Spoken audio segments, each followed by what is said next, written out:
sitio. ¿Cuánta gente? Madre mía. Qué miedo. Son todos amigos. Sí, ¿tú crees? ¿Qué tal? Buenas tardes.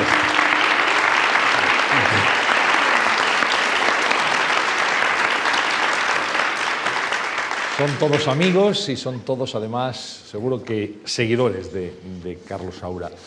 Muy buenas tardes a todos. Es un placer darles la bienvenida hoy, por muchos motivos. En esta tarde de octubre contamos con una presencia muy señera en el cine de nuestro país, como es Carlos Saura, y además con él inauguramos la tercera temporada, la tercera edición de estas conversaciones en la Fundación. Ya saben que un viernes al mes conversamos tranquilamente, ampliamente, con un personaje destacado. Y no se podría entender el cine de este país y la cultura de este país de los últimos años sin la figura de Carlos Saura, que ha venido además con su cámara. Sí, que no me la puedo quitar porque está enredada con el micrófono. Claro. Una cámara digital. Sí, pero espérate a ver si consigo... Lo veo complicado. No, bueno, así, como no vamos a hacer fotos... Carlos, ¿tú siempre vas con la cámara? Siempre. Siempre. Sí, porque nunca se sabe lo que puede pasar. Hay que estar preparado para todo. Que es, al fin de cuentas, tu pasión, la pasión que te ha movido siempre, la pasión por la imagen. Sí. No, desde niño he sido fotógrafo y sigo siéndolo, ¿eh? Y tengo una colección de más de 600 cámaras en mi casa, lo cual es una aberración, y que me contemplan. Así. Entonces mi cuarto es una cosa un poco angustiosa para una persona que no está acostumbrada. Porque están ahí todos los ojos mirándome, ¿no? Pero ya me he acostumbrado. Cámaras desde muy antiguas, desde muy rudimentarias. Sí. Ahí está, que es un último, decías, es un último modelo. Sí, es uno de los últimos digitales, sí. Sí. ¿Eres muy purista en fotografía, de estos que dicen, no, es que la fotografía digital no es igual que la fotografía analógica, no da la misma calidad? No, todo lo contrario. No, yo creo que la fotografía digital es un paso gigantesco que se ha dado técnicamente. Ha hecho que la fotografía además se democratice, que todo el mundo pueda hacer fotos, porque antes había un misterio siempre, ¿no? El fotógrafo era un hombre como curioso, un poco científico, entre artista, trabajaba los grises, ¿verdad? En el laboratorio, se presumía mucho de los materiales que utilizaba, del tipo de revelador, la hidroquinona, el metol, la cantidad de material que se utilizaba, ¿verdad? Los fotógrafos eran como una especie de secretismo, una especie de pequeña masonería, ¿no? Y gracias a la digitalización y a las cámaras ya más modernas y eso, pues todo esto ha saltado por los aires, ¿no? Hoy cualquier persona puede hacer una foto maravillosa y me parece estupendo. ¿Y la postproducción fotográfica, el Photoshop, todos los elementos que ahora mismo para mejorar o no las fotografías? ¿Qué te parece? Inventos geniales. Sí, todos ellos. Sí. Bueno, yo sin Photoshop estaría perdido, sin el Photoshop. Porque antes era el laboratorio, ampliaban las fotografías, ¿verdad? Metían la mano para oscurecer una zona, otra en el papel. Era una cosa muy laboriosa. Te salía mal, tenías que volver a poner otro papel, volver otra vez a hacer la ampliación. Realmente era un trabajo, ¿no? Por eso se valoraba la fotografía más, ¿no? Hoy en día con el Photoshop, hombre, hay que saber manejarlo, ¿verdad? Porque tampoco es tan complicado, pero hay que saber manejarlo, ¿no? Bueno, 600 cámaras, miles y miles y miles de fotografías y exposiciones y una pasión que te viene desde, como decías, desde tu más tierna infancia. Realmente es la fotografía la que te conduce al cine. Mi tierna infancia no lo sé. Pero infancia sí. Sí. Tierna o dura. Tierna es que es chiquitito, ¿no? No sé yo. Bueno, yo lo he dicho muchas veces, pero es verdad. Yo he llegado a la fotografía por amor, que es como se llega a muchas partes, ¿no? Y estaba enamorado de una niña cuando yo tenía 7 años o por ahí. Y quería hacer una fotografía. Era muy tímido, no me atrevía a hablar con ella. Y entonces le robé la cámara a mi padre y fui al retiro, me escondí, porque ella venía de un colegio de monjas, ¿no? Y escondido ahí en un seto le hice una fotografía robada, ¿verdad? Y bueno, la revelé o la revelaron y se la mandé con un corazón de Cupido diciendo te amo. Y fue mi primera gran decepción con las mujeres. Ahí. Porque nunca me contestó la niña esta. Desagradecida sí que era. Pues no lo sé, porque era muy guapa. A lo mejor era su madre, que dijo, pero ¿quién es este imbécil? No. ¿Cómo se llamaba? Mamen. Sí, Mamen se llamaba. Ah, esta es que está aquí mi mujer, por eso dice caray. Bueno, ahora tengo que tener cuidado con lo que digo ya, ¿eh? A partir de ahora. Bueno, ¿Y Ana ha venido? Ah, bueno. ¿es la fotografía la que te hace colgar tus estudios de ingeniería industrial, Carlos? Es complicado, ¿verdad? Porque yo, es que, claro, he hecho muchas cosas, como todo el mundo, ¿verdad? En la juventud, muchos disparates, ¿no? Disparates o no disparates, ¿no? Porque me gustaban tantas cosas. La fotografía es lo único que me ha unido, ¿verdad? Pero he dibujado, escribía algo, he leído mucho cuando era joven, sobre todo. Estaba loco por las motocicletas. Incluso he diseñado una motocicleta, incluso, ¿no? En un momento determinado. He corrido en carreras de motos, sí. He dirigido una imprenta, que era de mis padres, de mis tíos. En fin, no sé. Y empecé a estudiar ingeniería porque tenía facilidad para las matemáticas y para el diseño. Con la pretensión de dedicarme al diseño de automóviles, que era mi idea, ¿no? Una especie de... Me hubiera gustado ser como Farina, no sé, un gran diseñador, ¿no? Y entonces, cuando estudié ingeniería, me di cuenta de que aquello era espantoso, ¿no? Porque eran montones de horas dedicadas a las matemáticas. En aquella época, ser ingeniero era dificilísimo. Y todas las chicas iban detrás de los ingenieros porque había poquísimos, ¿no? Y ganaban mucho dinero. Tenían un sueldo asegurado y, en fin, no sé. Y tenían un prestigio social. Y un prestigio social, vamos, ingeniero, este ingeniero, bueno, era la locura, ¿no? O sea y bueno, y en el examen de ingeniería, ¿verdad? Fue cuando me di cuenta de que los problemas que tenía que resolver, había, por ejemplo, 5, ¿no? Pues 3 había resuelto y los demás no sabía hacerlos, ¿no?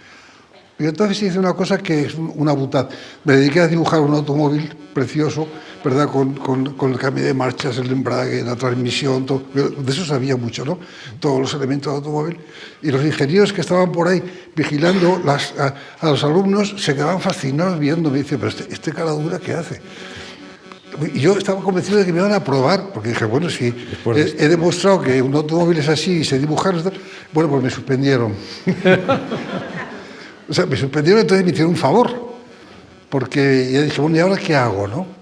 Entonces empecé a estudiar periodismo y me aburrió mucho porque había un profesor que daba esta especie de asignatura que era, no sé cómo se llamaba, de no sé qué, del espíritu nacional, una cosa de falange tremenda, terrible.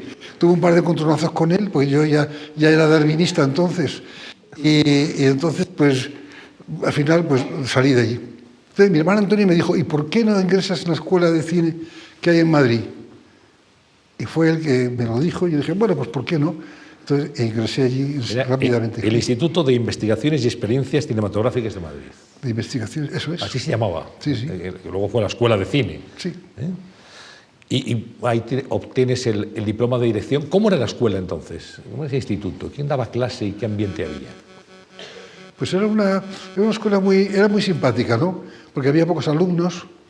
Estaba en el hipódromo, en la Escuela de Ingenieros Industriales, y un poco abandonada de lo que era todo el tumulto o el follón que podía haber universitario. No era ni siquiera, no tenía categoría universitaria todavía. Era una escuela como rara, de la Escuela de Ingenieros, de un ingeniero que le dio por tener una escuela de cine, ¿no? Que le gustaba la fotografía y le gustaba el cine, que era muy simpático y que hizo esa sección dentro de la escuela de cine, ¿no?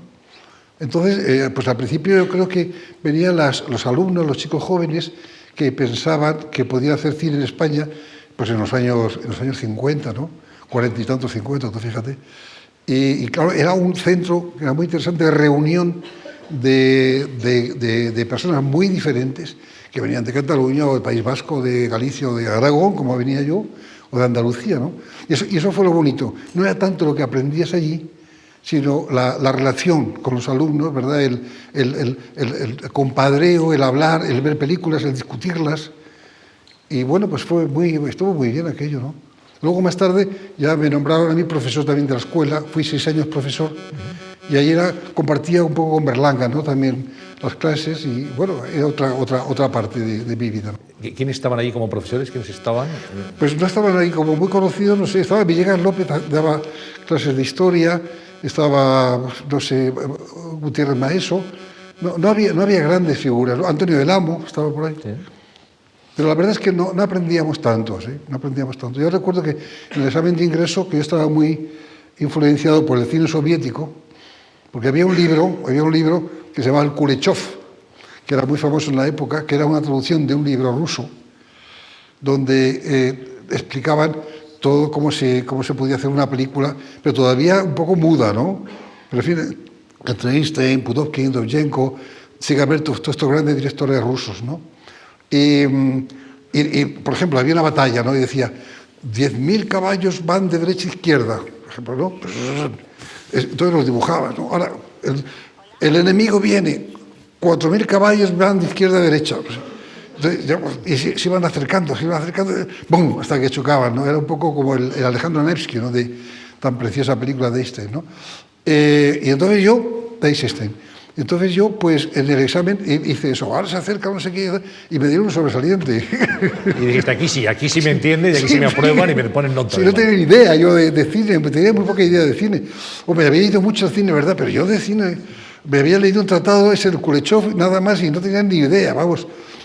Y todos pensaban que yo iba a ir allí como fotógrafo, ¿no? O sea, iba a ir a la parte de director de fotografía, de cámara, ¿no? Entonces la sorpresa era que no, que yo no, a mí no me interesaba nada ser director de fotografía, quería ser director, pero no tenía ni idea de lo que era eso de ser director, ¿eh?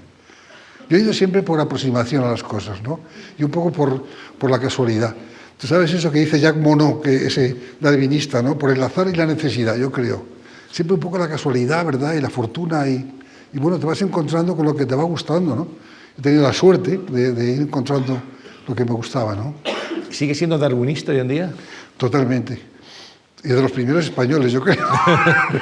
No, porque yo cuando estaba en la escuela, en el colegio, vamos, con 10, 11, 12 años, 13 años, recuerdo que en una apologética decía, ¿cuáles son,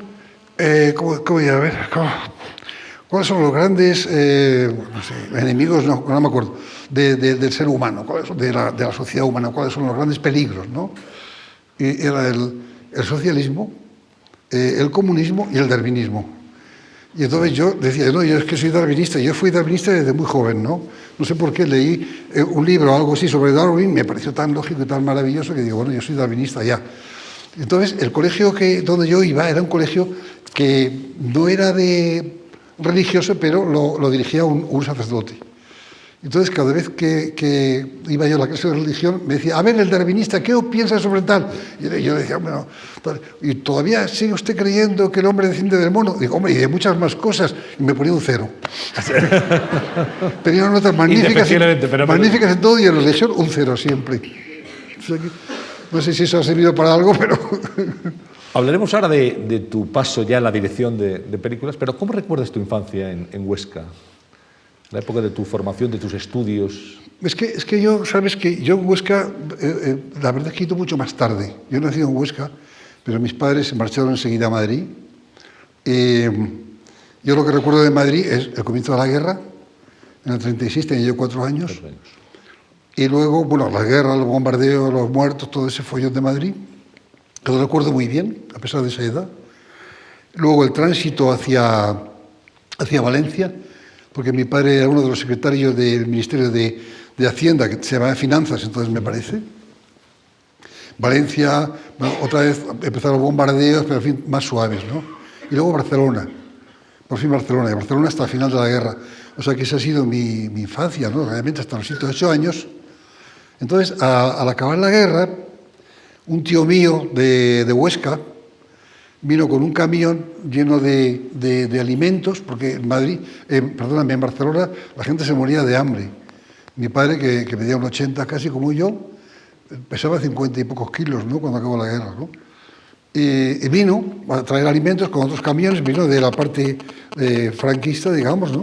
Vino para alimentar a la ciudad, porque la ciudad se moría de hambre, ¿no? Y entonces me llevó a Huesca, en ese mismo camión, que fue un itinerario tremendo que a veces lo he escrito yo, pero que tengo que desarrollarlo un poco, porque fue un viaje de esos impresionantes, porque era un viaje desde Barcelona hasta Huesca, pero por Tarragona, por sitios complicadísimos, porque las carreteras estaban destruidas, ¿verdad? Había soldados que iban para un lado y para otro, gente huyendo de un sitio y de otro, se cruzaba todo el mundo, iba a sus pueblos, a sus lugares, un caos total, había incendios, pueblos destrozados, es una imagen tremenda, ¿no?, de destrucción, ¿no? Y en cambio en Huesca ahí estaban todos asustados porque había habido un bombardeo una vez. Y había caído una bomba no sé dónde, ¿no? Y en Huesca vivían como Dios. Oye, comían, todos estaban maravillosos, había pan, había... Y entonces me acuerdo que la primera vez que comí un huevo frito, porque me acuerdo porque no sabía lo que era un huevo frito yo en mi vida, ¿no? Pero en fin, bueno, déjalo. ¿Cómo era, Carlos, la relación con tus padres? Pues siempre estupenda, de verdad, ¿eh? Mis padres han sido fantásticos, ¿no? Yo tengo una relación quizá más cercana a mi madre, pero porque mi padre era un trabajador infatigable, siempre estaba trabajando, siempre estaba escribiendo libros, era un hombre dedicado a la hacienda pública, y era secretario general de, no sé, que llevaba toda la inspección de Hacienda luego más tarde, era el director general de la inspección de Hacienda. Estaba muy preocupado por la administración local, en esa época quería que se separara y ya entonces hablaba de lo malo que era el centrismo y esas cosas, pero bueno. Y ha escrito, creo que ha escrito como 40 libros o por ahí, pero horrorosos, todo esto de tarifas, bueno, horroroso para mí, de tarifas, de cosas de Hacienda y tal, ¿no? Pero siempre estaba, yo lo recuerdo siempre trabajando, o estaba en el Ministerio de Hacienda o estaba en casa, siempre escribiendo, siempre trabajando. ¿Se tomó bien tener un hijo cineasta, que no fuera ingeniero y que se dedicara al cine? Nunca se metió con eso. Él quería que hubiera sido como él, de alguna manera, ¿no? Que me hubiera dedicado a algo, a Hacienda o algo así. No, pero nunca me presionó. Y mi madre, por lo contrario, era pianista, había sido pianista, incluso profesional, una temporada, ¿no?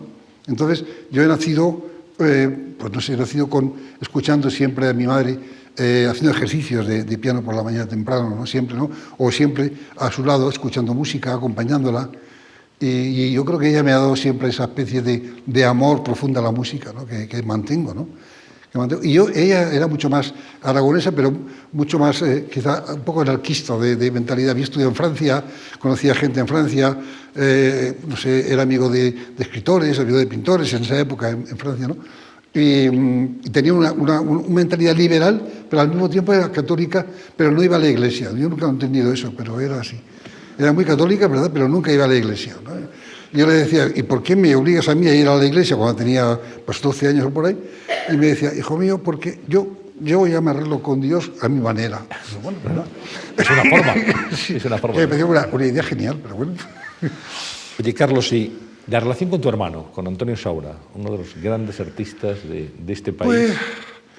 Pues era mi hermano mayor, ¿no? Y siempre iba por delante de donde iba yo. Porque era un poco más listo que yo, porque claro, 2 años de diferencia parece que no, pero en algunos momentos se notan. Él sabía cosas que yo no sabía, ¿no? Por ejemplo, en la guerra, pues yo pasé un poco como flotando por la guerra, ¿verdad? O sea, por ejemplo, había un bombardeo, ¿no? en Barcelona y la verdad es que nosotros lo mirábamos como una especie de espectáculo, ¿no? Aunque luego caían las bombas y destruían las cosas y todo eso, pero era como un espectáculo. Pues eso, él sabía ya, durante la guerra sabía quién eran los buenos y quién eran los malos, que era al revés de lo que luego nos enseñaron a nosotros, ¿verdad? Y él estaba al tanto, ¿no? Con mis padres y todo eso, ¿no? Pero yo no, claro. Entonces ya, para empezar, ya sabía mucho más que yo, ¿no? Al acabar la guerra, él ya tenía información un poco, ¿no? Porque cuando yo llegué a Huesca, bueno, perdóname que me extienda un poco, cuando yo llegué a Huesca, claro, yo dibujaba y pintaba los aviones alemanes que estaban bombardeando a la ciudad. Y siempre me dijo, mío, ¿qué están haciendo? ¡Qué barbaridad! Si estos son los buenos. ¿Cómo puede ser que los malos estén bombardeando? ¿Sabes? O sea, me tuvieron que cambiar totalmente la mentalidad porque los buenos eran los alemanes. Claro.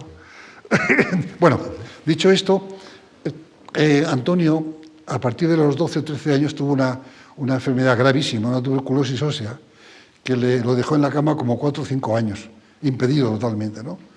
Entonces, eso para él fue una cosa tremenda, ¿verdad? Estaba en la casa, ¿verdad? Íbamos a Cuenca en los veranos porque tenía que estar en un sitio de cierta altura. Mi padre compró una casa allí, pero él sufrió mucho y pasó muchísimo tiempo allí. Y al mismo tiempo, él tuvo una vida totalmente distinta a la mía, porque mientras yo iba al colegio, yo corría, ¿verdad? Iba en moto, ese tipo de cosas, ¿no? Y hacía ejercicio y hacía atletismo, que también me ha gustado mucho. Él se encerró allí y realmente se cultivó. Y fue una persona que leyó muchísimo en esa época. Ahí se volvió surrealista, empezó a cartearse con los surrealistas en Francia, empezó a tener amigos. O sea, una vida distinta a la mía. Empezó a preocuparse por la pintura, empezó a dibujar, a pintar un poquito y tal.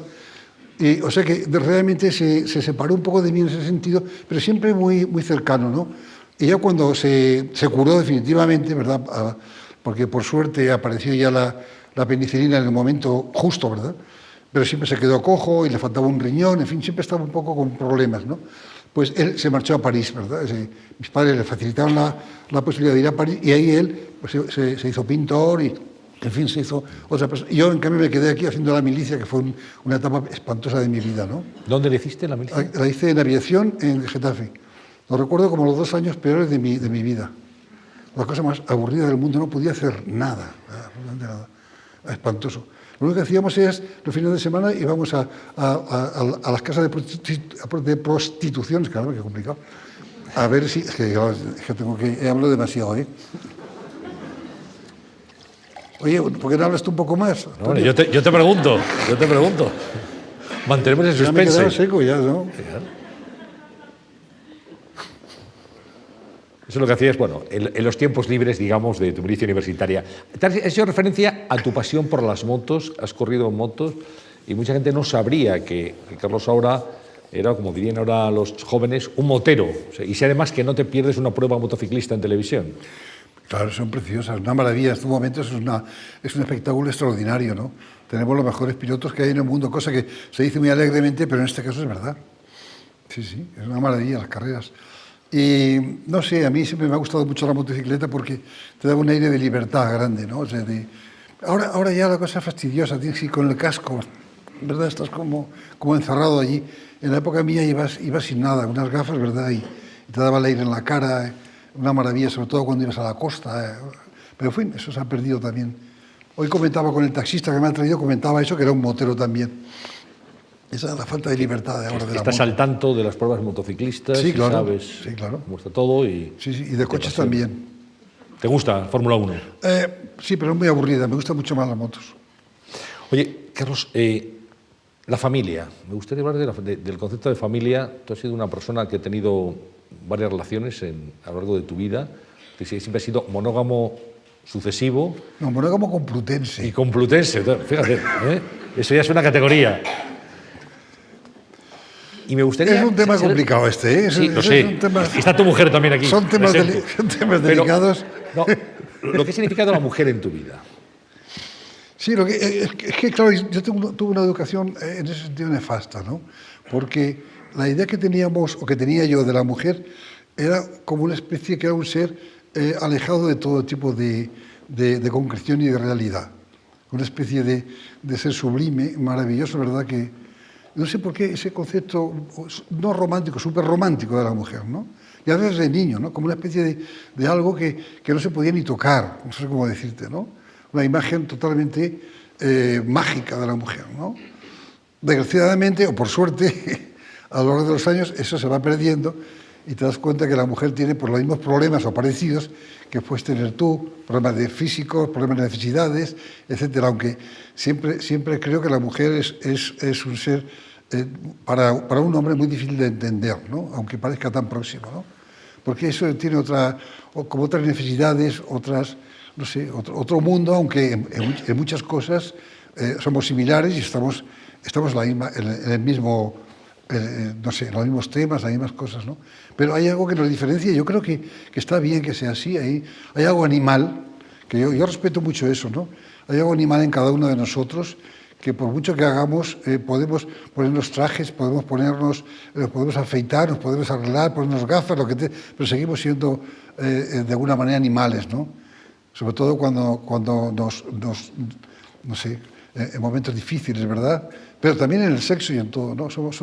Hay una cosa animalesca que no terminamos nunca de reconocer y que le damos muchas vueltas, ¿verdad? Y lo rodeamos de violines y de muchas cosas, pero que está mandando nuestras vidas, ¿no? O sea, que de alguna manera está ordenando lo que tenemos que hacer y nos apasiona. Yo he sido un gran apasionado yo me he enamorado de las mujeres de una manera muy apasionada, siempre, muy bárbara, muy brutal, si quieres, ¿no?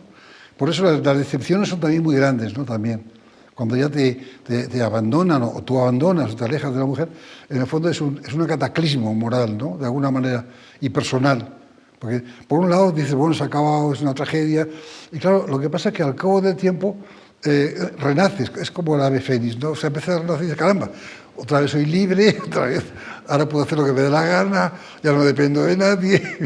O sea, es un círculo vicioso, ¿no? Y vuelves a empezar otra vez. Inevitablemente, la idea es no empezar más, ¿no? Pero no, inevitablemente no hay nada que hacer. No hay nada que hacer. Yo recuerdo que una vez me fui a vivir a un piso de Atocha que compré, que estaba vacío totalmente, un piso grande, antiguo.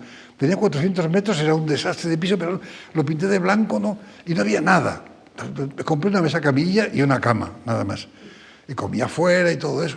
De maravilla estaba allí, ¿no? Bueno, ya conocí a una chica, ya vino a la casa, ya empezó a poner flores, a poner ¿Pero cómo visillos, tienes esto? Claro.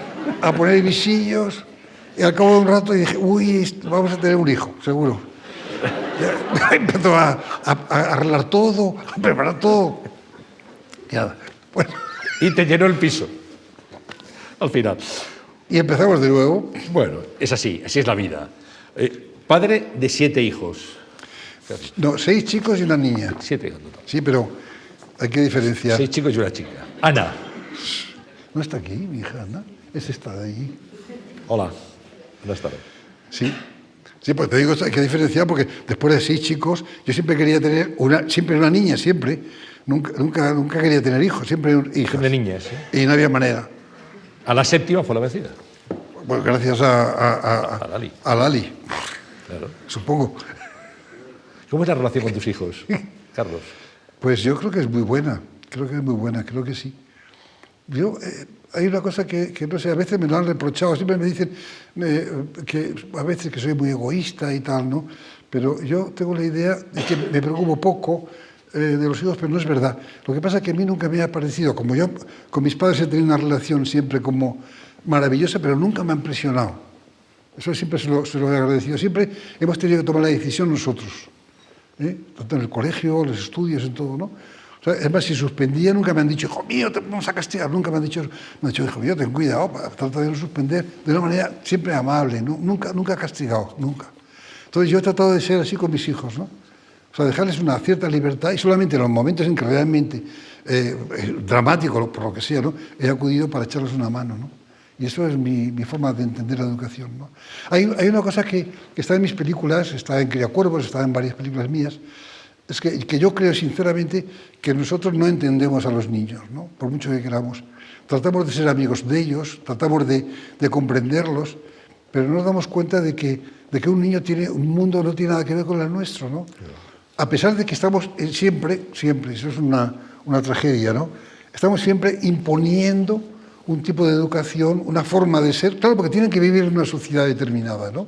Entonces le estamos obligando a estudiar, a hacer esto, come de esta manera, saluda a fulanito, haz lo que sea, ¿no? O sea que de alguna manera estamos completamente cambiando el carácter de verdad de un niño para hacerlo una especie de socias nuestro, ¿no?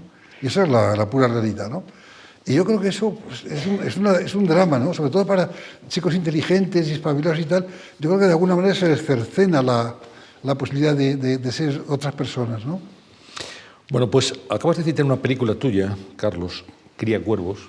Es una de las más emblemáticas de tu cine.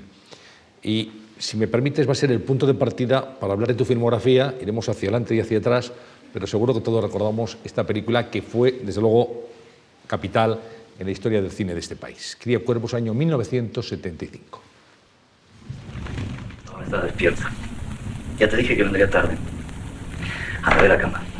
No tengo sueño. Anselmo, te estaba esperando. Quería hablarte. Bueno, si no te molesta hablaremos mañana, ¿eh? Ahora estoy muy cansado. Me voy a la cama. Ahora vamos a dormir. Mañana tenemos todo el día para charlar. No, es que no quiero charlar todo el día de mañana. Quiero hablarte ahora. ¿De qué quieres hablarme? No sé. Dime lo que has hecho. ¿Lo has pasado bien? Sí, lo he pasado bien. Sí, lo has pasado bien. No puedo más. No puedo más, Anselmo. He llegado al límite. No puedo más. Deja ya de decir tonterías, María. No empecemos otra vez. Lo que tienes que hacer es buscar algo que te distraiga. No quiero distraerme. No estar aquí encerrada todo el día dándole vueltas a las mismas cosas. Quiero morir. Me quiero morir. Me quiero morir. Me quiero... Una película, Carlos, que fue premio del jurado en Cannes. Recordamos a Ana Torrent muy bien, su mirada, esa presencia en esta escena muy particular. Y un mundo, además se interpretó mucho esa película, el simbolismo que podía tener, la banda sonora, y me gustaría que nos recordaras ahora lo que... Es que no me acuerdo de mis películas. Todo lo que se dijo de Cría Cuervos. Yo te digo de verdad, perdona, pero es que he hecho más de 40 películas. Bueno, me acuerdo, si lo hablamos, claro que me acuerdo, ¿no? Pero me cuesta mucho trabajo, porque yo voy dejando las cosas, es como la vida, ¿no? Vas dejando las cosas y tienes otras preocupaciones. O sea, uno no vive siempre dándole vueltas a lo que ha hecho, por lo menos yo, ¿eh? Pero en fin, si quieres hablamos de Cría Cuervos o de lo que tú quieras, venga. No, quiero hablar de Cría Cuervos. Venga, hablemos de Cría Cuervos. Venga. De aquella película que marcó mucho, sobre todo el personaje de la niña, ¿no? De Ana Torrent. Esa mirada que todos recordamos, seguro, ¿no? Esos ojos inquisidores. Pero esta niña respondía un poco a esa idea que tenía yo, ¿no? De que los niños tienen un mundo diferente, ¿no? Y que ven las cosas de otra manera y que son mucho más listos de lo que nos creemos. Evidentemente es una inteligencia rápida, ¿verdad?, que se pierde a veces, que se cambia, no es constante, ¿no?, muchas veces. Pero yo, vigilando a mis hijos mismos, lo he visto, ¿no? De repente, cosas de una brillantez que te sorprenden, ¿no? Y otras que no. Y entonces, esta niña es una niña muy peculiar, ¿no? Que a mí me gustaba mucho por eso, porque era una niña que realmente era una niña reflexiva, ¿no? Una niña pequeña, pero como si fuera un ser mayor en un cuerpo de niño, ¿no? Y que está observando lo que está sucediendo alrededor, al mismo tiempo quiere participar, pero no puede, porque no le dejan, ¿no? Y al mismo tiempo ella sigue siendo muy niña, y canta, y baila, y se mueve, ¿no? Yo tengo un recuerdo que no sé si vale para esto, que lo he dicho alguna vez, y es que una vez, no sé, con mis padres en la Gran Vía, mi padre a un lado, mi madre a la otra, yo en medio, cogido de la mano o sin la mano por ahí, y yo pues tendría 7 años, por ahí, ¿no? 8 años, no sé, o 9, tampoco lo sé. Y el problema es que mientras ellos hablaban de cómo estaba, que bien, no sé qué, el tráfico, las tiendas, no sé qué, tal igual, yo no veía más que culos de señores y señoras, nada más. Entonces, luego lo reflexiono y digo, este es el mundo de los niños. No nos damos cuenta de que los niños, cuando van con los padres, no ven lo que ven los padres. Es que no se dan cuenta, ¿no? ¡Niño! Pues es que pobre niño, ¿verdad? ¿Qué te has caído? Y a ver, las mamás a veces es que son tremendas, ¿no? Una decía que era es que no me come. Eso es genial. Pero bueno. No me come nada. Es que no me come nada. No me come nada. Es que es genial. Es genial. Bueno, déjalo. A lo que voy yo es que el mundo infantil, no es que sea yo un pedagogo y un estudioso tampoco, no lo soy, de verdad que no. Pero sí he observado a los niños lo suficiente para darme cuenta de que sería interesante, ¿verdad?, ver qué se podría hacer con ellos de otra manera, ¿no? Porque no sé cómo, cuidado, no tengo ni idea. Pero estoy seguro de que muchos de estos niños tienen una inteligencia fantástica que se puede desarrollar en un sentido o en otro, ¿no? Y a veces se desarrolla en sentido equivocado. O sea, el niño se orienta por un camino, tantas veces amigos nuestros, no sé tuyos, ¿no? Han empezado a estudiar una carrera, pues no sé, ingeniería, abogacía, lo que sea, y luego resulta que lo que querían era pintar, y han sido pintores estupendos, o lo que sea, o malos, es igual, o se han dedicado a la astronomía, o se han dedicado a escribir. O sea, ¿cuántas veces, no? O sea, que nos obligan, la sociedad nuestra obliga a que los niños sepan lo antes posible lo que quieren ser, porque si no están perdidos, ¿no? Y eso me parece una tragedia, pero claro, no hay otra posibilidad, ¿no? Así es. ¿Cómo descubriste a Ana Torrent? ¿Cómo fue ese descubrimiento? Ana Torrent la descubrí porque vi la película de Víctor Erice, El espíritu de la colmena, una película preciosa, pero yo tenía ya escrito un guión que era esta película, anterior. Y estaba buscando una niña para eso, y cuando vi la película de Víctor, me parecía que era la niña ideal para mí, ya tenía 2 años más, un poco mayor. Hablé con los padres y curioso con los padres, que eran el padre ingeniero, era gente estupenda, ¿no? Muy clase media, bien, ¿no? Educada. Y ellos se habían dado cuenta que para la niña, esta niña, le había venido muy bien las 2 películas, porque era una niña rara, ya un poco encerrada en sí misma, un poco en el colegio, tal, y que esto le había servido para abrirse. Entonces dijeron, sí, leyeron el guión, hablaban conmigo, vamos, Y una maravilla, la niña es una maravilla. Yo siempre recuerdo la primera escena, que me parece que baja por la escalera ella, no sé si la primera o una de las primeras, que luego va a encontrar a su padre que está muerto, ¿no? Y baja por la escalera y me acuerdo que la veía así, tan seria, tan bonita, tan bajando. Y yo le di la mano, era un ensayo, le di la mano y le sudaba la mano, ¿no?, a la niña. Y dije, no te preocupes, Ana, nada. Porque con los niños, ya sabes, los niños y las niñas son una maravilla, hay que tratarlos como si fueran mayores, ¿no? O sea, tontería tratarlos como críos, ¿no? Y tienen un mundo personal. Sí, claro, hay que un aceptarlo. universo propio, sin duda ninguna, ¿no? ¿Por qué Janet? ¿Por qué te vas? Pues que era una canción que a mí me gustaba mucho, la había guardado ahí entre mis apuntes y ya estaba ¿cómo se dice? Desclasificada o desclasada, no sé cómo se diría eso en argot. Desclasificada, de los sí, discos, descalificada. ¿no? Sí, no sé, estaba ya fuera de...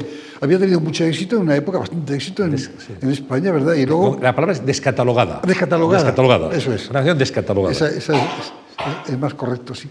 Y cuando empecé a escribir Criacuervos, siempre pensé en la canción esta, ¿no? Siempre me dije, qué bien, tal, qué estupendo. Bueno, hay una anécdota que te habrán contado, que no sé si lo sabrás tú, ¿no? Y es que cuando ya había decidido que la canción que se utilizara en la película fuera El Por qué te vas de Janet, pues se la enseñé, bueno, le dejé que la escuchara a Geraldine la canción, y Geraldine me dijo, qué horror, no se te ocurrirá poner esta canción nunca en la película. Me quedé un poco asustado, ¿no? Luego se lo pasé a Elías Querejeta, la canción. Mira, he decidido poner esta canción. Y me dijo Elías, ni se te ocurra poner esta canción tan horrorosa. ¿No? Entonces hice una reunión de chicos, de niños y niñas de la edad de Ana Torrent en mi casa. Después de la canción, y les pregunté a todos les pareció un horror la canción. Y entonces yo dije, pues muy bien, pues como soy aragonés... y como soy el director, la pongo. La voy a poner. Y fue el número 1 en Francia, en Japón, yo qué sé, sí. En el mundo entero. En Todavía ahora cuando voy a Francia me la cantan. Y antes me acuerdo que una vez iba en Air France, cuando entraba en el avión de Air France, dijo, no, por favor. Hay una cosa que un director tiene que hacer como primera ostentación, digamos, de su papel en una película, que es colocar la cámara. Eso lo cuenta Carlos Saura con una cierta sorna, cuando hay un operador que dice, ¿dónde ponemos la cámara? Y hay que decir dónde se coloca, que no es tan fácil. Y hay que decirlo además sin dudar. Bueno, eso no sé por qué, pero es importante. Es que el trabajo nuestro, en el fondo, una vez que has escrito el guión, o tienes un guión de otras personas, es igual, ¿no? Y lo desmenuzas y sabes lo que vas a hacer, la historia que vas a contar, tienes ya los protagonistas elegidos, tienes ya, no sé, el decoro dónde vas a ir o cómo se va a construir, todo eso. Una vez que tienes todo eso, llega el momento de dirigir la película de verdad, ¿no? Y entonces, el problema es siempre, es muy sencillo, tienes que decir sí o no, nada más, a todo. ¿Dónde va a estar Flores? ¿Aquí o allí? Allí. Donde el actor te dice, oye, tengo que estar aquí de frente, no, allí. Dice, la cámara va aquí, no, aquí. Todo es sí o no, nada más, es muy sencillo, ¿no? De verdad te lo digo, ¿no? Es sencillo, pero bueno, hay que contarlo, pero con determinación. Aquí y es aquí. Es que, claro. No puede ser en otro sitio. No, sabes que puedes cambiar de opinión, pero todo el mundo te mira mal. Hay que tener mucho cuidado. Este no sabe. Uy, este no sabe. Este no sabe. Yo tengo un amigo director, que no digo quién es, que la primera película que hizo, que estaba yo, que fui a verla, que estaba además Teo Escamilla de director de fotografía, que tenía mucha sorna, y decía, ¿qué te parece, Juanito? ¿Qué te parece el plano? Entonces miraba por la cámara y miraba por un tornillo. ¿Ah, sí? Y decía, estupendo el plano, precioso, precioso. Bueno, y tienes otro amigo, que sí podemos decir su nombre, desaparecido Luis García Berlanga, que también en una ocasión le preguntaron dónde se pone la cámara, don Luis, y él contestó a su manera, a la manera berlangueana. Ya, pero eso fue en Alhama de Aragón, estaba rodando Plácido, y yo fui a visitarlo, ¿no? Porque Berlanga era un tipo encantador, muy simpático, muy cariñoso, muy afectivo, muy generoso, por lo menos conmigo, ¿no? Y recuerdo que le preguntó, no sé quién era Sempere, no sé quién era el que llevaba la cámara o la fotografía, y decía, oye, Luis, estábamos ahí en Alhama de Aragón y había una montaña, así, ¿no? ¿Dónde colocamos la cámara? Y decía, por ahí. En la montaña. Eso me pareció genial. ¿Pero dónde? ¿Pero dónde? Por ahí. ¿Te llevaste bien con Berlanga? Sí, muy bien, siempre muy bien. He estado muchas veces en su casa, invitado, sí, muchas veces. Tengo una relación estupenda con él. Aunque su cine era muy distinto al tuyo. Sí, no, a mí su cine, no todo me gusta, lo debo decir con sinceridad, ¿no? Pero eso no quiere decir nada. Pues, él como persona era una persona encantadora y estupenda, y algunas películas suyas son estupendas, ¿no? Tu auténtico maestro fue Luis Buñuel. Digamos, el director al que tú querrías parecerte. Ya, yo creo que ahí hay un equívoco, pero en fin, yo lo acepto, porque desde luego, desde el momento en que vi en la Escuela de Cine Tierra sin Pan, un documental, siempre pensó que España se había perdido una escuela documentalista tan fuerte, tan importante como la inglesa, que en aquel momento era la escuela de verdad de documentalista mejor del mundo, ¿no? Y que podía haber iniciado una carrera fantástica en España del documentalismo, ¿no? Pero un documentalismo que no era solamente fiel a la realidad inmediata, no era la fotografía de lo que estábamos viendo, que luego se han hecho tantas cosas, sobre todo durante el franquismo, ¿no? Que era un rollo que era el Alcázar cuando Felipe era un tostón, ¿no? Sino que era una cosa mucho más creativa, ¿no? Y para mí fue el momento en que dices, caramba, este hombre es distinto, ¿no? del resto de los que están haciendo cine en este país, ¿no? Y a partir de ese momento intenté por todos los medios conectar con él. Daba la casualidad de que era aragonés, eso ya lo sabía, sí, que teníamos amigos comunes en Aragón, y en un momento determinado pues tuve la oportunidad de ir a Montpellier, que había un festival, en los años 50 y algo, me parece, ¿no? Un festival de 47, no sé, 40 y tantos. Un festival que se llamaba pomposamente algo así como Raconte, Hispano, Latinoamericain y Filipinas, no sé por qué. Bueno, era el toque exótico. Sí, no sé.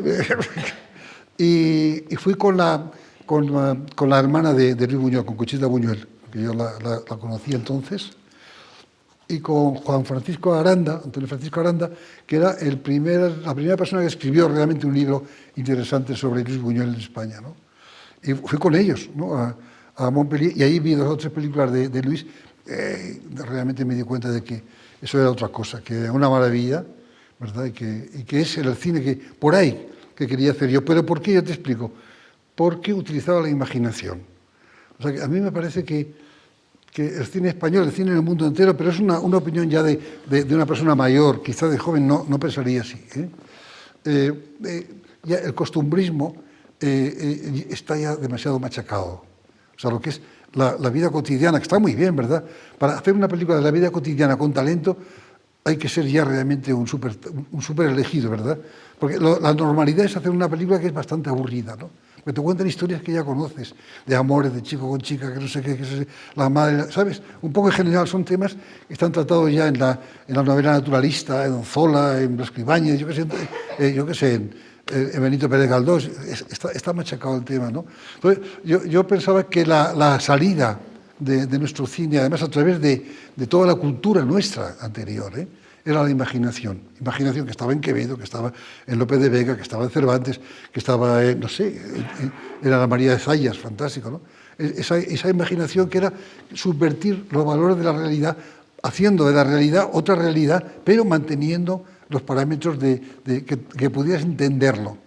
O sea, por eso cuando yo digo la imaginación no me refiero a cuentos de hadas ni nada de esto, sino a una fantasía que me parece bien, pero no es esa imaginación a la que yo me refiero. Me refiero más a la que está relacionado pues, con los sueños, con lo que uno quisiera hacer o quisiera pensar, o en un momento determinado, ¿verdad? Aparecen imágenes, ¿verdad?, en tu propia cabeza que corresponden a cosas que tampoco puedes entender muy bien, a lo mejor, ¿no? Claro, aquí esto es si tú quieres, es difícil de explicar, pero yo quería hacer eso, ¿no? O sea, introducir la imaginación dentro del cine, más o menos, que se pueda hacer, ¿no? Que se pueda hacer en España, y donde hubiera también pues, una especie de crítica de la política, de la familia también, porque sobre la familia tengo ideas muy contradictorias, ¿no? O sea, por un lado, me parece que la familia española es una maravilla, ¿verdad?, Por otro lado, creo que la familia mediterránea es la madre de todas las corruptelas, ¿no? O sea, que es donde nace la cosa tribal. Yo tengo por favor, mi primo, ¿por qué no le das un puesto a mi primo? Y otro, no, pues me debes un favor, ¿te acuerdas que...? Bueno, y esto ha funcionado como Dios en este país, ¿sí? Y sigue funcionando, que es una tragedia. Sigue. Y es el fundamento de las mafias, por algo se llama El Padrino, ¿verdad? Y la familia, por alguna razón, ¿no? Entonces, bueno, nos hemos ido un poco del caso. No, hablamos de directores de cine español. Sí, pero Buñuel, ¿verdad?, abrió esa línea que en el mundo, en una época entera, ahora ya estaba todo más disgregado. Había solamente 3 directores que yo me parece que eran fundamentales, ¿no? Diferentes. Y que utilizaban la imaginación. En el país nórdico estaba Bergman, Ingmar Bergman, ¿no? Era una especie de protestante riguroso, tremendo, durísimo, ¿no? Pero fantástico. Pocas bromas con Bergman, ¿no? Estaba Fellini, un desastre, ¿no? El caos, ¿verdad? Imaginación italiana, ¿verdad? Todo, la mama, la no sé qué, bueno, fantástico, ¿no? Y Buñuel, que era, para mí me parecía que era el ideal, ¿no? Porque era toda la tradición española, ¿verdad? Más el surrealismo, más un hombre muy sabio, y haciendo cine también. O sea que para mí fue descubrimiento sí, de Luis Buñuel. Y no es que lo haya seguido o haya querido seguirlo, nunca lo he intentado, ¿no? Pero sí he estado muy próximo a él, y cuando he sido amigo de él a partir del año 60, hasta que se murió prácticamente, hemos hablado tanto de cine, hemos hablado, y coincidíamos en muchas cosas, ¿no? O sea que, bueno, yo te digo hasta el punto de que en una película suya, pues no me acuerdo ahora cuál es, llegó hasta decir que la única persona que podía seguir la película si él se moría era yo, y lo he escrito. O sea que había una relación con él muy estrecha y muy cercana. Maravillosa. Sí, sí. ¿Del cine español actual o de los últimos años hay algo que te interese especialmente, Carlos?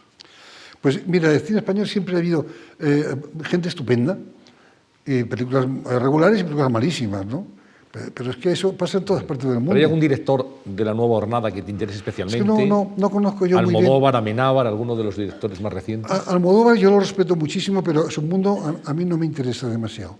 Y Amenábar yo veo a Amenábar, siempre lo he pensado, veo que es un joven viejo era. Quiero decirte, que hacía cine como podía hacerlo un hombre que tuviera una veteranía, o sea, que hace cine de maravilla, ¿no? Pero otra cosa es que me interesen los temas o no me interesen, ¿no? Pero lo respeto mucho. Ya te digo, yo a Almodóvar lo respeto muchísimo, pero no entro en su mundo, ¿no? He intentado, ¿verdad? Pero no consigo entrar en su mundo. Bueno, estamos conociendo en esta conversación algunas pasiones de Carlos Saura. Una pasión es la fotografía, otra son las motos, y otra pasión, también has tenido siempre, es el flamenco. Creí que ibas a hablar de...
Me encanta esta secuencia. Una cámara colgada, entiendo, haciendo un... Eso se llama una cabeza caliente. Una cabeza caliente, se llama como así. en televisión. Sí, sí. Una cabeza caliente. Sí, sí. Ahora hay helicópteros, ya sabes, maravillosos, También. pequeñitos, una maravilla. ¿Cómo descubres el flamenco? ¿Cómo llega esa afición tan grande a ti? Pues no lo sé, yo pienso, yo pienso que viene de cuando era niño, ¿no? Porque en Madrid y por ahí, hasta en Barcelona y en Valencia, ¿no? Sabes, los milicianos ya empezaban a cantar canciones, un poco la copla española, ¿no? Y también flamenco, ¿no? Y luego en la posguerra era muy normal que en Madrid los obreros de la construcción, ¿verdad? Cantaban, eran muchos andaluces y tal, y nadie les prohibía cantar en la calle. Ahora no puedes cantar en la calle porque igual te ponen la multa, no lo sé, ¿eh? Pero en esa época la gente cantaba y nadie le decía nada. Claro que también había todo el mundo, los claxos, ¡pa, pa! O sea que la ciudad era un infierno, ¿no? O sea que si cantabas tampoco pasaba nada, ¿no?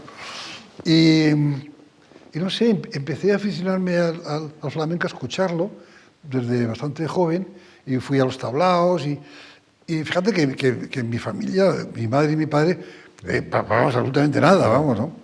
Y mi hermano Antonio tampoco, o sea que no, en realidad fue yo un pionero en la familia en ese sentido, ¿no? Y bueno, y hasta ahora, ¿no? Entonces, ahora ya lo veo todo mucho más claro. Llego a la conclusión hace ya tiempo, ¿no?, de que el flamenco es lo mejor que tenemos musicalmente en España, porque es único en el mundo. No hay nada parecido al flamenco, ¿no? Y luego el flamenco no es más que una refundición de muchas cosas que misteriosamente, por esas cosas que no se sabe nunca por qué, sale una cosa nueva, ¿no? Que es el flamenco, o puede ser el jazz, que hay unas culturas evidentemente debajo muy claras.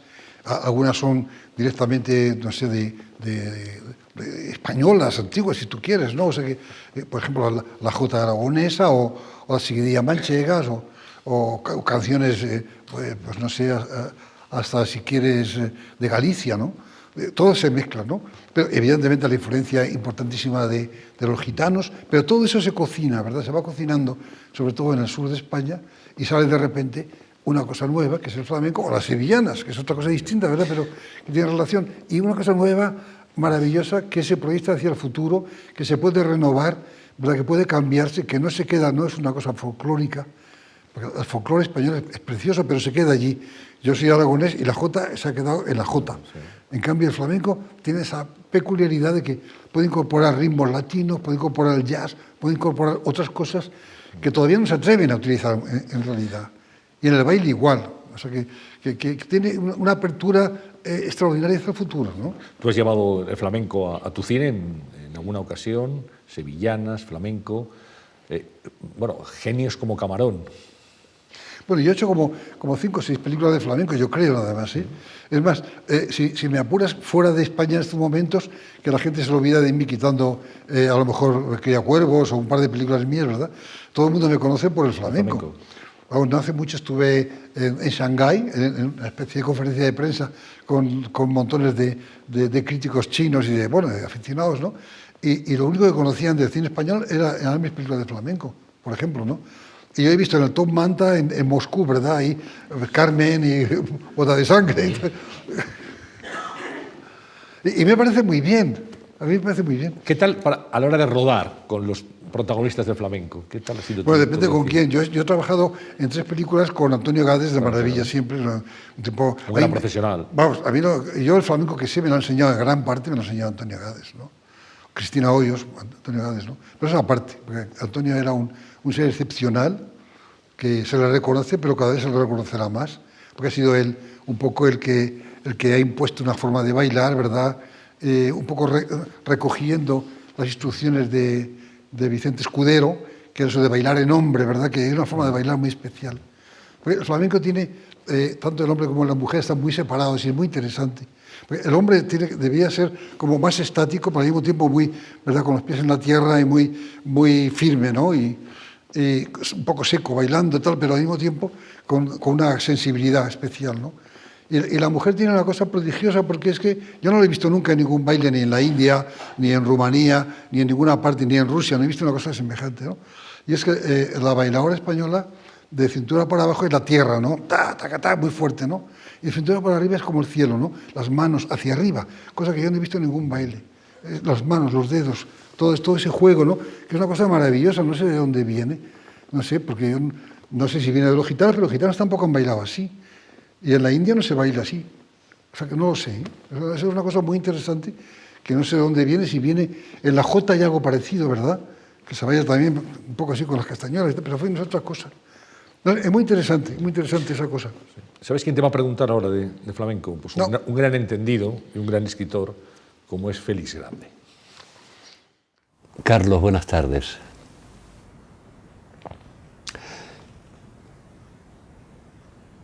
Verás, cualquiera que conozca tu trabajo cinematográfico, tu excelente trabajo, sabe que, aparte de otras dimensiones importantes en tus realizaciones, hay una constante preocupación civil, esto desde tu primera película. Y me gustaría que, puesto que supongo que será inexorable que hables de tu relación con el flamenco, me gustaría saber si a la hora de ponerte a trabajar al servicio del flamenco, encontraste en él, aparte de un extraordinario ritmo de los cuerpos y de los cantes y una extraordinaria riqueza musical,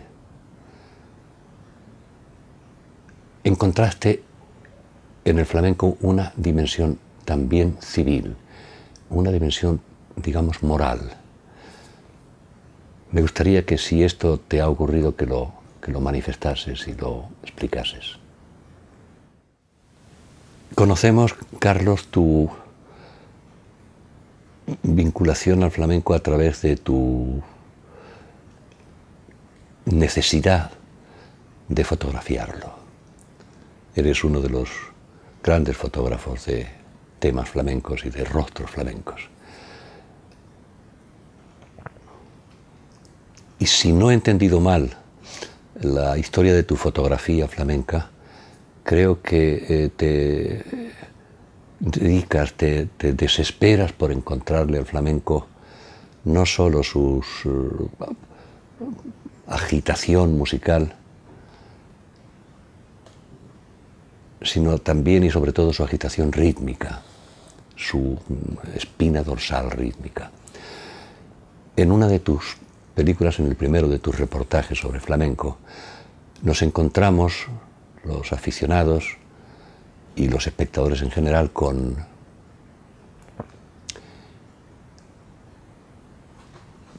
un cante que se llaman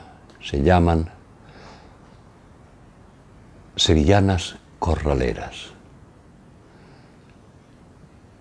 Sevillanas que no se cantaban, sino que se recitaban, y en donde yo encuentro lo que tal vez sea un antecedente de lo que hoy llamamos el rap, esa turbulencia rítmica tan beligerante como es el rap. La pregunta es, y esto es que yo no lo sé, si esas corraleras flamencas son anteriores o contemporáneas al rap, si hay en la prehistoria del rap algo parecido a las corraleras flamencas. Pues dos preguntas que te hace Félix Grande. La dimensión civil, te decía. Yo hablaría de lo último, porque si él no lo sabe, ¿cómo lo voy a saber yo? Ya me contarás.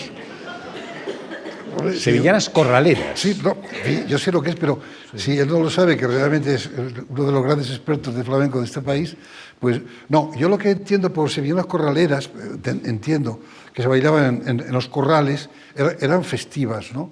Y un poco como las jotas de picadillo, se cantaba, a veces se cantaban letras alusivas, críticas, ¿sabes? Se aprovechaba las sevillanas para criticar o al vecino o a una gracieta. Pero bueno, eso se ha hecho también en España, en la jota se sigue haciendo todavía en España y en algunos lugares, ¿no? Pero más de eso no lo sé. Yo sé que son sevillanas festivas, ¿verdad? Y alegres y familiares y muy, muy bonitas, preciosas, ¿no? En cuanto a la parte moral, es un tema delicado ese, porque claro, habría que estudiar las cosas a fondo, ¿no? Porque ahí hay toda hay una historia tan densa, ¿no?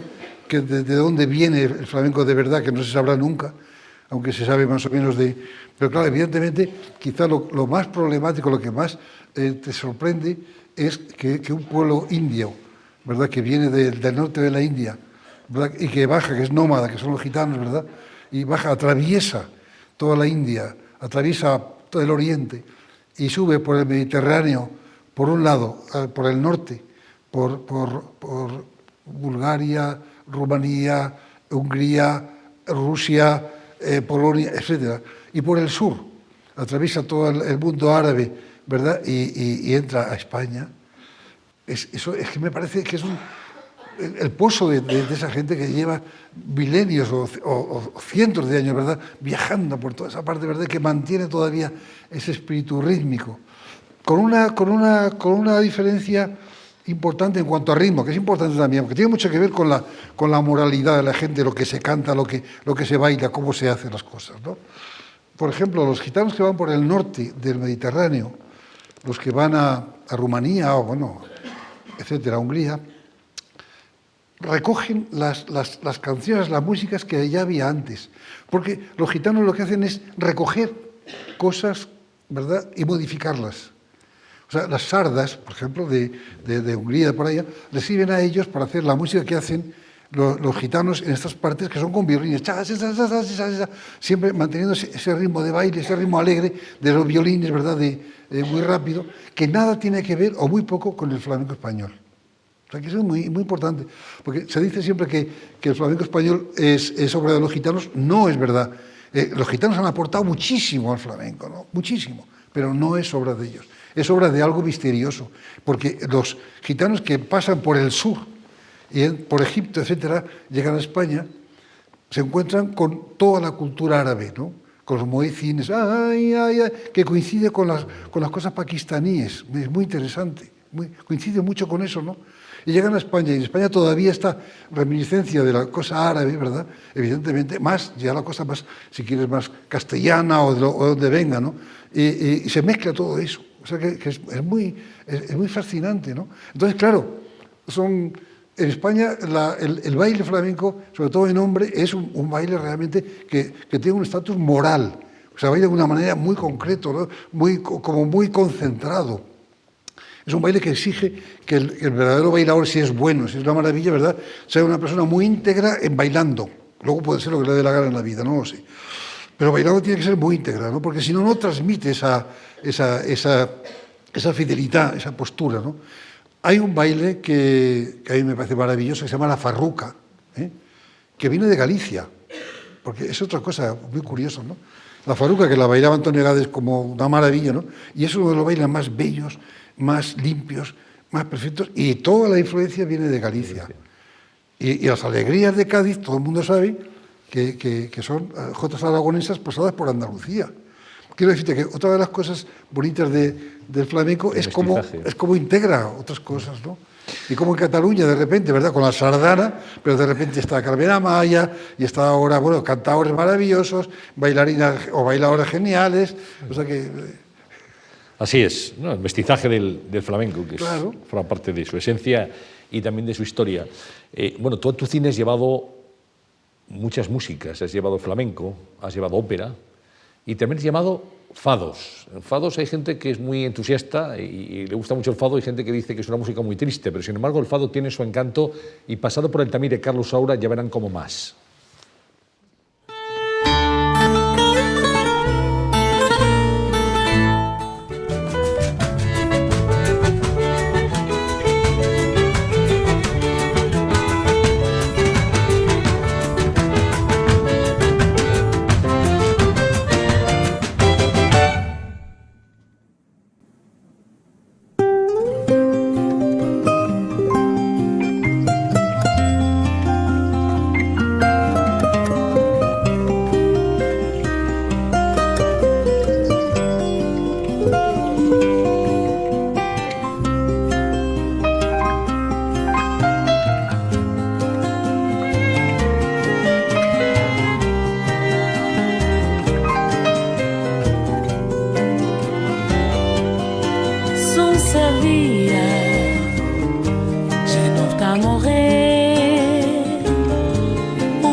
El fado.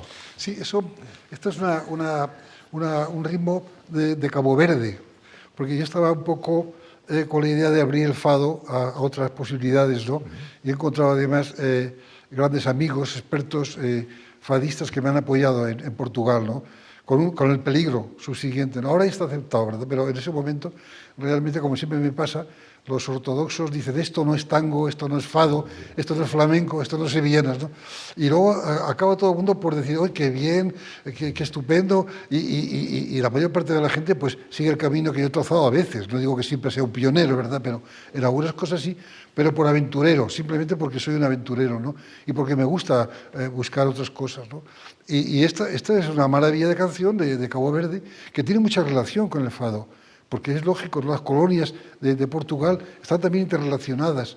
Hay que tener en cuenta, creo yo, yo nunca soy un experto en nada, siempre lo digo, de verdad, ¿eh? Me gusta el fado muchísimo, me gusta el tango, me gustan tantas cosas, ¿no? Y el flamenco, por supuesto, ¿no? Pero yo tengo la sensación, por lo que he leído, y parece que es verdad, que el fado es triste porque son canciones a la gente que se ha marchado. Se ha ido a la mar, que se ha ido a Brasil, y se han quedado las mujeres solas, ¿verdad? Entonces cantan canciones un poco de desesperación. Y son muy hermosas por eso, ¿no?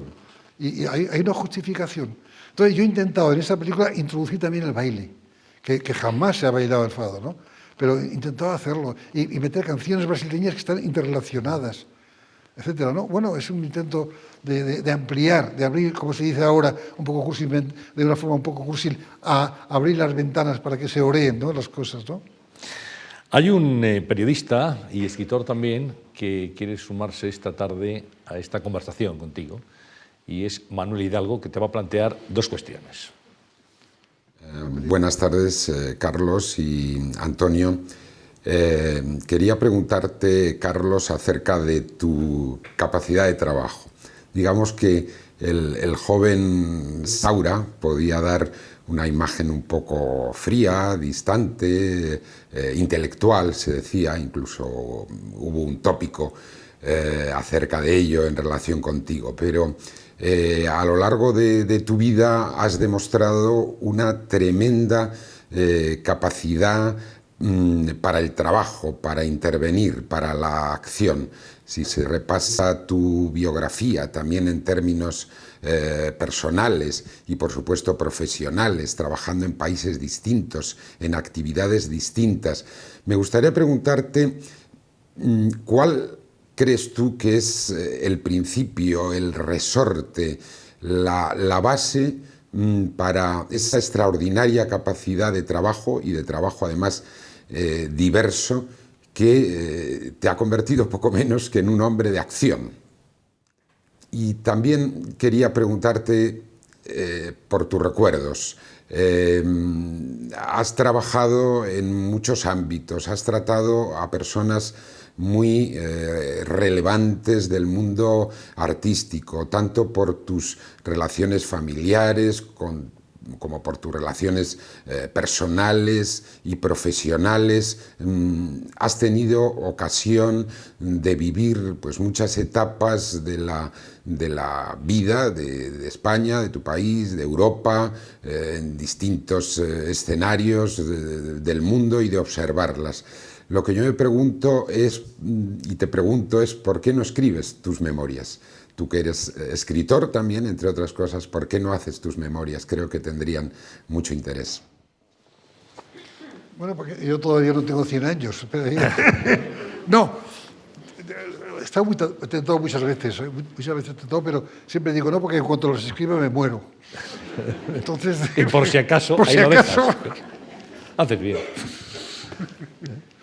O sea que no, lo de las memorias, pues claro, pues tengo mucho material. En cuanto al trabajo, es que es curioso, claro, Lali me conocerá esto mejor que yo y mi hija, ¿no? O igual que yo. Yo no tengo sensación nunca de trabajar. Eso es una cosa tremenda. Además que cuando hago cine, a veces porque estoy obligado a levantarme temprano y tengo que preparar el trabajo de cada día, ¿verdad? Y aunque trato de improvisar siempre, porque a mí me gusta mucho improvisar, a veces no puedes, porque te obligan económicamente, tienes que hacer tal cosa en tal lugar, en tal momento, ¿verdad? Siempre trato de improvisar. Pero en cuanto al trabajo, no tengo la sensación, no sé, que yo dibujo o escribo o escucho música o no sé, o hago una obra de teatro, escribo una obra de teatro, no sé. Y siempre tengo la sensación Y por supuesto la fotografía, ¿no? Siempre tengo la sensación de estar haciendo lo que me apetece hacer en cada momento. Yo sé que esto es un insulto decirlo públicamente porque parece ser que es que, según la condenación cristiana, hay que sufrir y hay que trabajar para sufrir y para vivir, ¿no? Yo he tratado de no sufrir lo menos posible. Y esa debe ser la parte mía que no es tan aragonesa, ¿verdad? Que es la parte mía murciana, porque mi padre era murciano. Y me ha pegado también una serie de genes, ¿verdad? También, de la huerta. Que son más placenteros y más mediterráneos y tal, ¿no? Entonces, esa mezcla. Ya digo, yo disfruto con lo que hago, ¿no? Y trato de disfrutar al máximo con cada cosa de lo que hago. Y si dibujo, pues lo paso muy bien y puedo estar dibujando, pues no sé, 6, 8, 10 horas, no sé. Puedo estar haciendo fotografías hasta el amanecer y no me acuerdo, ¿verdad? O de ampliar o de arreglar cosas. Puedo estar escribiendo, de repente me pongo a escribir un guión y puedo no dormir, o dormir muy pocas horas, ¿no? No lo sé, pero llevo una vida ordenada y desordenada al mismo tiempo, no sé. Porque al mismo tiempo soy ordenado, pero al mismo tiempo me gusta un poco el tener la libertad de hacer. Y en eso he tenido mucha suerte con las mujeres con las cuales he convivido y con Lali, por supuesto, ¿no? O sea, que me ha permitido siempre una gran libertad de movimientos y de trabajo, ¿no? O sea, jamás, yo no recuerdo que Lali haya venido para decirme, oye, está bien, ven. No, en todo caso es porque a lo mejor dice, estás demasiado tiempo en el ordenador, te vas a quedar ciego, ese tipo de cosas, pero nada más. Pero por lo demás, al contrario, siempre he sido colaboradora y me ha ayudado, ¿no?, a trabajar. O sea que no puedo decirlo, sinceramente, no. He hecho pocas cosas de verdad por obligación, muy pocas cosas. He tratado de hacer lo menos posible. Cuando hice el servicio militar, te digo, 2 años peores de mi vida. Eso lo tienes marcado, ¿eh? Horrible, a fuego. Espantoso. No podía pensar, no podía hacer nada, estaba encerrado allí, en Getafe, horrible. Bueno, no. Bueno, estamos en el tramo final de esta conversación y quisiera preguntarte por algunos personajes que han sido importantes, entiendo, en tu vida. Uno es Elías Querejeta. Sí, bueno, claro, yo Elías, cuando conocí a Elías, fue justo lo conocí un poco antes, ¿verdad? Cuando yo tenía en la cabeza hacer una película que era La caza. Y bueno, pues no había manera de que ningún productor le interesara nada. Incluso me parece que, pues no me acuerdo, que en el ministerio se decía, ¿cómo va a hacer una película con 4 tíos cazando conejos? Vaya un desastre, ¿cómo va a ser esto? Y desde luego los productores rechazaron sistemáticamente los proyectos. Incluso, no sé por qué casualidades, conocí a Alfredo Mayo, que era una persona absolutamente encantadora y maravillosa. O sea, ahora dice, no, es el actor franquista. No es verdad. Lo que pasa es que ya sabes, la vida es como la Flores. Dice, no, la Flores es la franquista. No es verdad, no es verdad. Eran artistas, ¿verdad?, que trabajaban y ya está. Bueno. Pero en el caso de Alfredo Mayo me defendió hasta el final y fuimos con él, incluso a productoras importantes, a Cifesa, no sé qué tal, y a pesar de que él quería ser actor, porque le gustaba mucho la idea, no hubo manera. Entonces, con Elías Querejeta nos encontramos y Elías me dice, oye, me gusta mucho la idea, mira, vamos a hacer la película. Haz una cosa, mira, yo pongo 1 millón de pesetas y tú búscate otro 1 millón de pesetas. Y yo dije, bueno, de acuerdo. Entonces fui a mi padre y le dije, papá, mira, yo necesito 1 millón de pesetas. De aquella época. Y mi padre me dijo, bueno, hijo mío, y eso, digo, ponlo al fondo, ¿verdad?, de la cultura, de la educación de tu hijo, de toda la vida. Y dijo, bueno, de acuerdo. Y entonces, con los 2 millones de pesetas, con 4 actores, sin un foco, en un sitio totalmente ahí en Seseña, despoblado, donde no había más que cuervos de la guerra y conejos, hicimos la caza. Hicimos la caza y fue un éxito enorme, nos premiaron en Berlín, bueno, en muchos sitios, ¿verdad? Ganamos dinero y yo le devolví el dinero a mi padre y le dije, mira, papá, 1 millón más los intereses. Entonces mi padre me dijo, cuando quieras dinero, hijo mío, me lo pídemelo. Pero nunca le pedí ya el dinero, por si acaso. Pagabas intereses que no era habitual, ¿eh? En aquel tiempo. Entonces con Elías fue ese el comienzo de una amistad fantástica y a partir de allí comenzamos a trabajar juntos y hicimos 7 o 8 películas, no sé cuántas, ¿verdad? Una detrás de otra, ¿verdad? Y íbamos a los festivales y lo pasamos muy bien. Un tándem de éxito, sin duda. Te cuento una anécdota de la caza, verás. Fuimos al Festival de Berlín porque a alguien le gustó la película y la pasaron en el Festival de Berlín el primer día, que era lo peor del mundo, ¿no? Y nosotros dijimos, bueno, pero podemos venir a Berlín, vamos a ver qué pasa, ¿no? Y estábamos en un hotel, no sé, X, lo que sea, ¿no? Y al cabo de 2 días o 3 días nos llaman y nos dicen, oye, que os han trasladado de hotel. os llevan al Kempinski. Joder, qué bien, eso quiere decir que les ha gustado la película, no sé. Bueno, estamos allí viviendo muy bien, comiendo muy estupendo. A los 3 días, dice, oye, tenéis un Mercedes en la puerta. Dije, bueno, pues ya está. Y efectivamente nos dieron un premio. Pero sí, es curioso, ¿no? Pero estaba Pasolini de presidente del jurado, que a partir de ahí yo me hice muy amigo de él. Pierpaolo Pasolini. Sí, Pierpaolo Otro Pasolini. nombre por el que quería preguntarte es por Rafael Azcona, guionista con el que también has trabajado. Él trabajó con muchos directores, pero tuviste también una etapa de colaboración con él. Sí, un tipo realmente... Bueno, la palabra genial a mí no me gusta utilizar, ¿no? Pero un hombre de un talento grandísimo, ¿no? Muy creativo, fantástico, ¿no? Un gran colaborador. Lo que es muy curioso con Rafael es que Rafael no escribía nada si tú no le decías lo que había que escribir. Pero eso es un poco la relación también de Buñuel con Carrier, que yo, es curioso, es un poco parecido. O sea, tú le decías a Rafael, mira, ¿qué te parece aquí una escena donde hay un señor tal y cual? Al día siguiente traía 3 hojas maravillosamente escritas. Yo no lo hubiera escrito nunca así, ¿no? Sobre todo al principio, que no sabía escribir guiones, yo muy bien, ¿no? O sea, que realmente era un creador, pero a partir de ideas de los demás. Cosa que yo nunca he entendido, ¿no? Por ejemplo, yo nunca he entendido cómo se puede ser pianista, pues yo hubiera sido siempre un compositor. No se me ocurre ser un pianista, ¿no? E interpretar cosas maravillosas, pero no se me ocurre, ¿verdad? Dedicar toda mi vida a tocar a Chopin o a tocar a Brahms o a quien fuera, ¿no? Yo hubiera hecho lo posible por componer yo mis cosas, ¿no? Pero eso son formas de verla, no sé, de entender el mundo, ¿no? Y el tercer personaje por el que quería preguntarte era tus recuerdos de Charles Chaplin. Yo lo conocía muy mayor, ¿verdad? Pero, bueno, también es muy curioso porque yo lo he conocido siempre, he conocido a Kubrick, he conocido a Chaplin, siempre a través del cine. O sea, yo empecé a vivir con Geraldine y salieron en los periódicos franceses del corazón que Geraldine estaba viviendo con un playboy español. Y yo estaba encantado, porque era el sueño de mi vida. Claro. En el fondo... Ya, qué bien, soy un playboy, bueno, pues venga. Estaban informados, ¿eh? Sí, bueno. Y claro, los Chaplin no querían saber nada de su hija, pero esta hija de un español, que debe ser un chulo, ¿verdad? Y bueno, pues la secretaria de Chaplin vio en París Peppermint Frappé, que había hecho yo con Geraldine, y le gustó mucho la película, entonces le dijo a Charles Chaplin, tienes que ver esta película, y fue a verla, ¿no? Y nos mandó un telegrama diciendo que es una película maravillosa y López Vázquez es uno de los más grandes actores que yo he conocido en mi vida. Así, ¿eh? Entonces ya a partir de allí yo ya llegaba a Suiza como un rey, tenía ahí el Rolls esperándome en la puerta que me llevaba a la residencia de BBI. Como un playboy. Sí, y he mantenido una relación, más que con él, que ya era mayor, pero al fin también, ¿no? Sobre todo con la madre, que era un ser maravilloso. Mucha gente ahora cuando se ve tu cine, hablabas de La caza, por ejemplo, y uno se pregunta, ¿cómo te las ingeniabas, Carlos, para burlar la censura en aquella época? Que tu cine ha tenido cargas de profundidad sistemáticas. Sí, fíjate, en eso es curioso. Yo no he hecho mucho en eso, ¿no? El que ha hecho mucho más ha sido Elías Querejeta. Elías es el que hay que darle todo el mérito, el que ha batallado, ¿verdad?, con toda la parte burocrática, con la censura española. Ten en cuenta que en esa época había que escribir un guión previo. Y ese guión previo era el que se analizaba, censura, ¿no? Que era una barbaridad, porque todavía no estaba hecha la película ni se sabía cómo iba a ser eso.